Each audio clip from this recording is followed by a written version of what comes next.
Ladybird First Favourite Tales. Little Red Riding Hood. Based on the story by Jacob and Wilhelm Grimm. Retold by Mandy Ross. Illustrated by Anya Rieger. Read by Wayne Forrester. Once upon a time, there was a small girl called Little Red Riding Hood. She lived with her parents beside a deep, dark forest. In a cottage on the other side of the forest lived her grandmother. And in the deep, dark forest lived a big, bad wolf.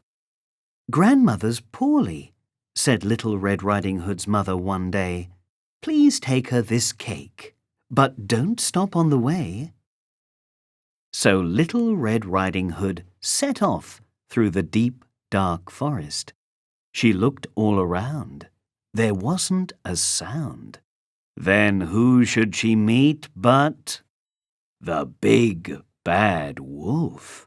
"Good day, my dear," growled the wolf with a big, bad smile. "What are you doing here?" "I'm going to Grandmother's to take her a cake," replied Little Red Riding Hood. The wolf had a plan.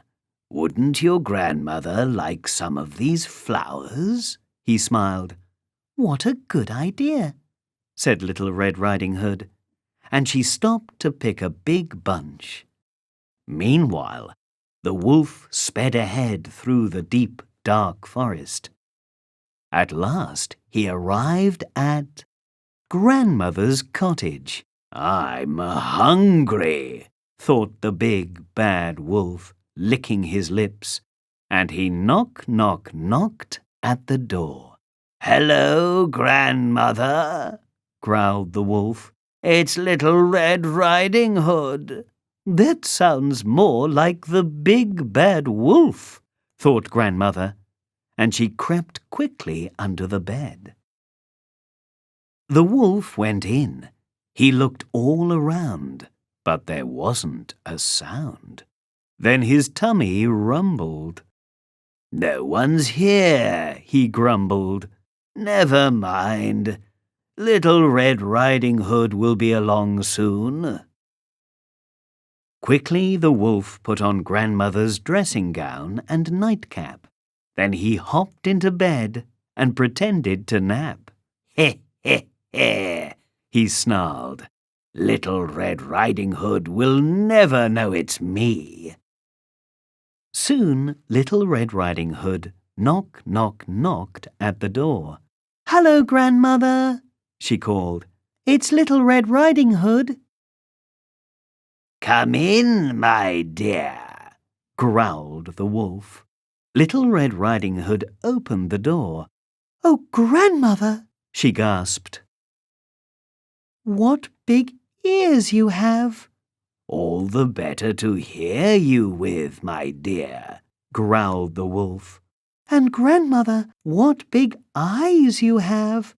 "All the better to see you with, my dear," growled the wolf. "And Grandmother, what big teeth you have!" "All the better to gobble you up!" roared the wolf.